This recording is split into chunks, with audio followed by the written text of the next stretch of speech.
Hey Olivia, I've been looking over your lesson plans and here's some feedback for you. So in general, your lesson plans are well done. It clearly walks the students from idea generation through to thesis generation and moves through the process. And I like some of the hooks that you're putting in and some of the instruction that you're doing with the students so that you're not just telling them to do something, but that you're giving them different ways to go about the writing process as they move through that. So those are some of the things that I really like with this. There are some adjustments I want in general. Some of the evidence outcomes that you chose, I think, could there's some ones that you could choose that would be better aligned with some of the pieces that you're looking at. And so those are some of the refinements that I want, or revisions that I want you to make, when you turn these into final lesson plans, okay? So let's look at the line by line. This is your first one. So in this particular lesson plan, you chose the evidence outcome of developing a claim and a counterclaim fairly, supplying evidence for each while pointing out strengths and limitations. And yet that's not really what this lesson plan does. This lesson plan is pretty specific to idea generation, and so keep looking through those writing standards to find those ones that are more concise. And that's just going to take some time. The more you read them, the more you think about them, the more you'll be able to see those ideas. Okay, so I want to see some adjustment in that evidence outcome for your final one. Okay. But this part is all nicely aligned here, such as the students are going to understand brainstorming and then be able to work with it. And so that kind of alignment is very nicely done. Looking into the assessment section, I like that as well, that you're going to have discussion questions and you're going to be listening closely to those for your formative assessment. And then obviously the summative assessment is the big essay, the academic essay that the kids will be writing. Okay, so you have the kids thinking about preparing for a task at hand, and then you give them their task, writing the paper. And then here you have the first step for writing a paper as a thesis statement, but what you talk to them about a little down further is idea generation. And so let's differentiate between brainstorming or idea generation for a topic and creating a thesis statement, because brainstorming or idea generation really does need to precede thesis statement. A thesis statement is something that you don't want to write until you've really done a lot of thinking about the topic, okay? Your prompt, you might want to broaden that a little bit. You have how can you trace prejudice throughout Of Mice of Men. You might want to just broaden it a little bit, like how can you trace a theme throughout Of Mice and Men. Some of this is just self-preservation. If you limit everyone to tracing prejudice, you're going to get 52 variations of the exact same essay, and you're going to want to gouge your eyeballs out. And so some of it's just for your sanity, but some of it too is to allow the students to have some limited choice and to write themselves into the process. Some kids will be more socially justice activated and want to write about prejudice more than some other kids will want to. So think about broadening that a little bit to just be about a theme in general. And so then instead of what is prejudice, you would just generate the different themes and write those up on the board, okay? And then this part I really like. So the PowerPoint with the different steps to do some idea generation, and that's really powerful. I like that you have those steps before you move them into the independent practice, and I also like that you have a closing for your lesson plan so that you really close up that learning before the kids leave for the day. Okay. So second lesson plan, again, you have here that they're going to introduce claims and distinguish those from alternate claims, and yet I didn't really see that evidence outcome being practiced in the lesson plan itself. So like I said before, continue to work through those standards and find the most appropriate one, okay? All right, so your students will understand and your students will be able to. A little bit of a misalignment here. I wasn't sure that you have, on this area here, students will understand that the importance of adhering to a concept as well as the ability to adapt or change, and then here engaging with their ideas throughout a thesis statement. So maybe the students will understand is just a little bit vague and you want to tighten that up a little bit. Remember, these are the things that you're going to post on the board for the students to see as they come in so that they know the big concept you want to be working with for the day. And I'm not really sure that this particular concept came through in the lesson plan for them, okay? So your formative and summative assessments are well done, okay? So you have a hook, obviously. Candy always works. But I did have to wonder at the fact that you had the kids write the hook and then turn it in, and then you just moved on from that. It might be just in a few later lesson plan I haven't looked at that you're going to come back to that, okay? I'm not sure, so we'll have to wait on that, okay? All right, so thesis generation, you want to make sure they understand it can be more than one sentence, that it's a working thesis statement, right, that they can change those. And so I love this particular line right here. Let us take some time to unpack how to turn an idea into a working thesis. And that's a brilliant transition from the idea generation yesterday to the thesis generation today. Okay, so you're transitioning them here into writing a thesis statement, and so you bring in the kids' ideas, right? What is an idea that you want to write about from the novel? And again, I think if you widen that prompt a little bit, you're much more likely to get this kind of an answer.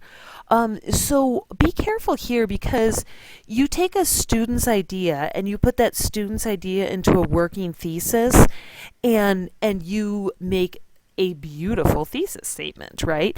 Imagery is important within the novel because of its ability to effectively communicate what is difficult to explain. You got to be careful with writing. You know, when you bring your A game to the classroom, that can really intimidate students. Think about, you know, some of the examples I put up on the board when we were doing fluency and revision and stuff like that. Those weren't perfect paragraphs. They were in need of fixing an adjustment. And when you take a student's idea and just rip something out that is so well done like this, it can intimidate them. It seems magical. Like, wow, she's so good at that. How can I do that? And then, by the way, what you did is take another student's idea and formulate something for that student. And that can create a real sense of unfairness in the room, okay? The second thing that concerns me about that is how you mixed up a literary technique that you know about, like imagery, and you didn't ask the students to do that at all. You asked them to generate ideas and about themes and then a thesis statement, and all of a sudden here you are with literary terms.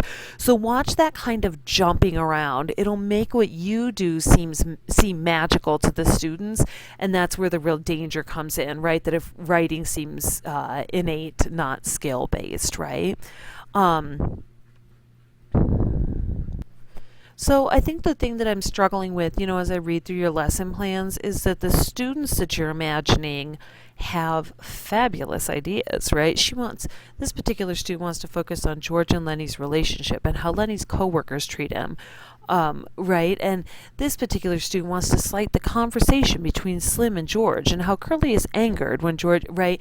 Like, and that makes your job so easy when you have brilliant students, and then you can add brilliant words to their brilliancy, right? It might help you a little bit if you imagined some more reticent students, that they weren't coming up with these great ideas. Like, how did your students come up with these ideas? And if you had a student, you know, raise her hand and go, Miss Newman, I didn't come up with any of those ideas. Like, how do I do that? You know, you're going to be stuck in a real bind, because either A, you're going to end up giving her the answers, or B, she's going to end up really frustrated. So back yourself off and imagine a real reticent student, and imagine then, how would I ask that student specific questions to get her to think about ideas like that? And that's going to create lesson plans that are really workable in different contexts, okay? So, you know, your students have already come up with, you know, a great idea and multiple subtopics, and you're able to just play off of those. But in the real classroom, that's just not often going to happen. Maps are a great way to do that, okay? Map out the progress of the characters, both physically and metaphorically. Map out settings, things like that. Those are things that are going to help all of your students. And then you can continue to talk about maps in their writing, right? Some kind of a visual aid to help your kids get through those kinds of difficult idea generation phases where I think they're going to get a lot more stuck than you are assuming that they get stuck, okay? Again, I really like the fact that you've got a nice closing in there. So as I continue to get into your lesson plans, I'm noticing, starting to notice kind of a trend here that there's a lot of, sorry, while I scroll here, there's a lot of discussion, a lot of you asking questions, students responding, you responding, maybe students not responding. But it's interesting. I mean, you're multiple days into this, and there's just so much discussion, and there's not a lot of writing happening yet. And at some point, like, they've got to start getting pen to paper, and sometimes, I don't know, a graphic organizer or something to that effect, or even if it was free flow, like here's 4 different organizers you can choose from.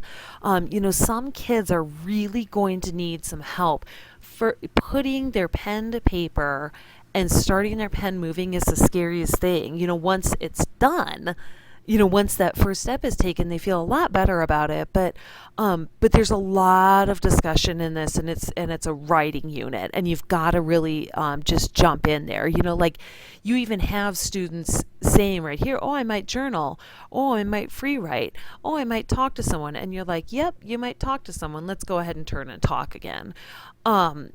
Instead of, how about 5 minutes to quietly write? Like I know that you had some of that up in your very first lesson plan, a few minutes of writing. But there's just a lot of discussion, and you want to make sure that you're taking some of that class time to have your students write, okay? And here again, it's another kind of trend I'm noticing. So you say to the students, give me a direction, or students say, give me a direction for my topic, give me a subtopic to explore.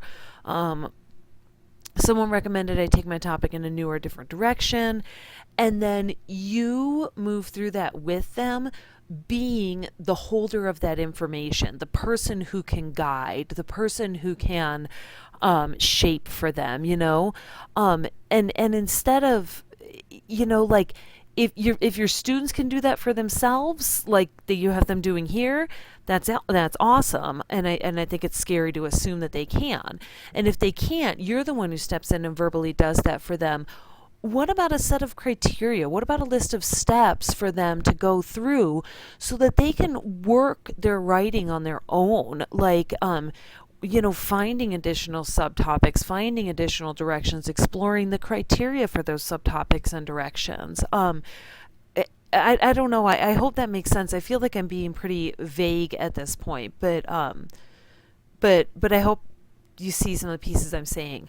I'm glad here that you have the kids get back into the text and find some text support to data and evidence to back up some of their answers. I think that's good. This is fantastic. As I'm digging further into your lesson plans, this is great. You're getting on towards kind of the piece that I was wanting you to get on towards. I'm so glad to see this. I love the fact that you own a skeleton from a thrift shop called Mr. Thrifty. I hope that's true, and you may have to bring him in one day because that's fascinating. So you bring him in. What a cool visual aid in telling the students, right? So we got to get the bare bones of our paper going, and then you've got this is the piece I've been looking for. So like, and don't get me wrong, I hope you don't get me wrong, right? I'm not like a big fan of worksheets, but something for kids to give some parameters and some structure to their writing, it can really provide some nice comfort for them. So giving them that start off point, giving them time to write in class. I'm a fan of having some music playing very quietly while students are writing. It's got to be without music, without words, and you probably know that. And then and then you move them on to analyzing a piece of text, right, and coming up with that criteria for choosing those evidence outcomes. So, in general, Olivia, I think that you have done a really great job. I it's such a cool handout. I love that. And any kind of visual helps with that. And then you moved into the revision strategies, using the athlete warm up, right? That came from. Oh, well, Riley's using the same one. Sorry, I just assumed you talked about it in class. And then the direct instruction, to move through the revision process. So that's really well done there.